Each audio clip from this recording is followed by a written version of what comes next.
Hola, ¿qué tal? Bienvenidos a este nuevo espacio desde la Universidad Metropolitana Ciencia y Tecnología UMECIT. Bienvenidos a este su programa Educando con la UMECIT. En esta ocasión vamos a abordar un tema muy importante alrededor de la educación, como es la educación comparada. Y para ello tenemos aquí el gusto y el placer de tener al analista José Clemente Torres Ortega, el cual nos va a ayudar a despejar algunas problemáticas alrededor del tema en cuestión.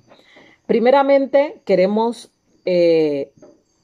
saber el concepto que le merece la educación comparada. Bueno, yo creo que sin más preámbulo podemos definir la educación comparada como una disciplina, además de disciplina, una ciencia científica y académica que de una u otra manera lo que hace es recoger e integrar dentro de la rama de las ciencias sociales y las ciencias de la educación y consiste en estudiar los modelos educativos de diferentes países y zonas, ¿cierto? Con el objetivo de poder mirar los fenómenos sociales y formativos que se desarrollan a raíz de ella.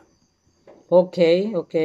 Para esto entonces, sin más preámbulo, entremos a algunas problemáticas que suscitan alrededor de la educación comparada.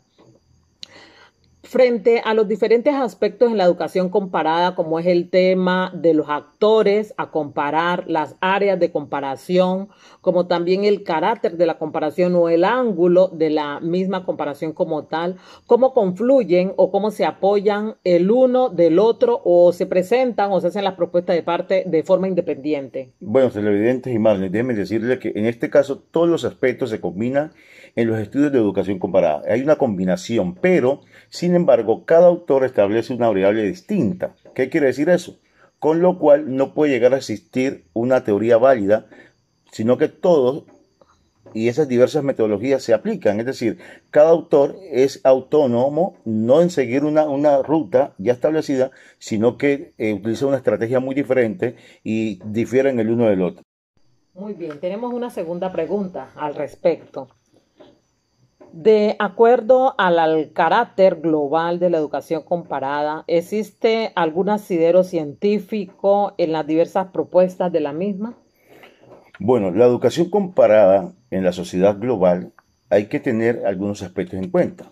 De acuerdo con la percepción de José Luis García Garrido, en un estudio recientemente publicado, él hace alusión a que hay un contraste que está caracterizado desde hace algún tiempo y es el hecho de que la educación comparada, mientras abunda cada vez en mayor capacidad de trabajo comparativo internacional, ella tiene una escasez y tiene falencia en el aspecto de establecer bases sólidas, ¿cierto? En esa parte metodológica, en esa parte científica. Es decir, no tiene un asidero científico que uno pueda decir, bueno, tiene una base científica sólida. No, no porque sencillamente en lo que debe abordar y debe profundizar, la educación comparada no ha profundizado.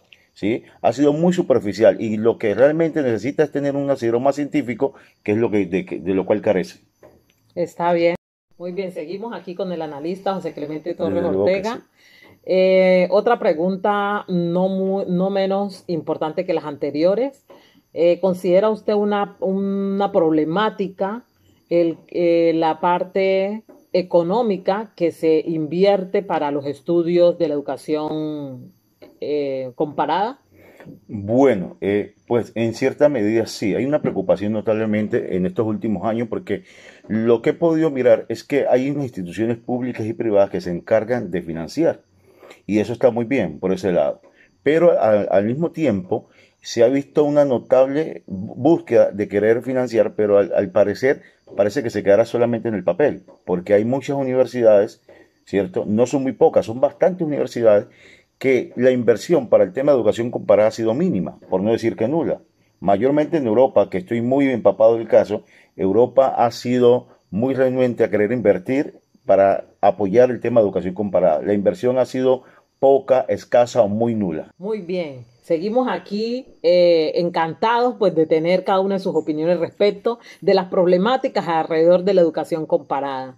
Hay una nueva pregunta para usted, analista, en este estudio y es, eh, ¿cree que la educación comparada de quedarse rezagada en el análisis comparativo o ella debe correr las millas del posmodernismo? Bueno, yo considero, Marlene, y en nombre de la universidad, que en esta era que vivimos tan compleja, en esta era que vivimos del mundo globalizado, debe fraguarse, y no solamente fraguar, sino que bajo los criterios de este mundo avanzado, pues debe avanzar.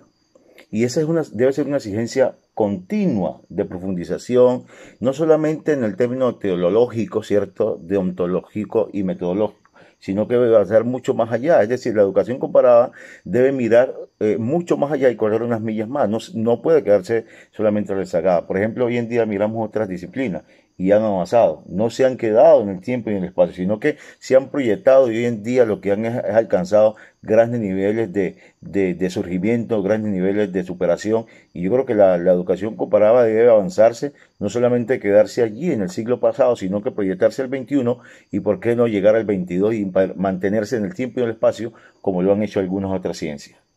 Interesante percepción. Muchas gracias por continuar en este maravilloso espacio de su programa Educando con la UMESID. Doctor José Clemente, tenemos para usted una última pregunta y es que nos cuente esa experiencia significativa que se ha visto desde una forma problemática que ha abordado la educación comparada en relación a la utilización de las redes, con relación al contenido y a la difusión de su información. Pues déjame decirte que la red, ¿cierto? Se ha convertido ya en un tópico muy importante e indispensable en la vida del ser humano. Parece a la política y a la ética, ¿cierto? La ética hace parte de la vida del ser humano y es inseparable, al igual que la política. No hay espacio donde no podamos vivir y hablar de política. Y yo creo que las redes se han vuelto muy interesantes y necesitaba esa importancia, esa inclusión en la vida. De hecho, cuando hablamos de la educación comparada, ahí la red, ¿cierto? El Internet entra y ocupa un papel muy importante. Por ejemplo, antes, por la falencia que teníamos, los tópicos que los gobiernos creaban y elaboraban en materia educativa nos llegaban a algunos países, ¿cierto?, en vías de desarrollo muy tarde. Hoy en día no es así. Hoy en día nos pueden llegar en tiempo real porque sencillamente el Internet nos ha abierto un espacio. Por ejemplo, se publicaban muchas cosas de otros países y, por ejemplo, ahí tenemos países como Europa, la Unión Europea, que publicaban cosas, pero nos llegaban a nosotros muy tarde. O cuando la UNESCO hablaba en temas internacionales, pero que a nosotros nos llegaban muy tarde porque no podíamos acceder. Hoy en día tenemos la posibilidad de acceder a todo ese conocimiento en tiempo real y no como hacía antes, que llegábamos a conocerla cuando ya los países ya desarrollados habían decidido dejar a un lado esa información que fue relevante para ellos en un momento y que sencillamente a nosotros como países en vía de desarrollo no nos llegó a tiempo. Muchas gracias, público, por habernos acompañado en ese maravilloso espacio. Los esperamos en una nueva oportunidad en su programa Educando con la UMESID. Queremos también darle las gracias aquí a nuestro analista en el tema de la educación. Gracias por acompañarnos y esperamos tenerlo en una nueva oportunidad. Gracias, ustedes saben que esta es mi casa. Cada vez que ustedes me han invitado, yo siempre he estado aquí presto a venir. Así que muchas gracias.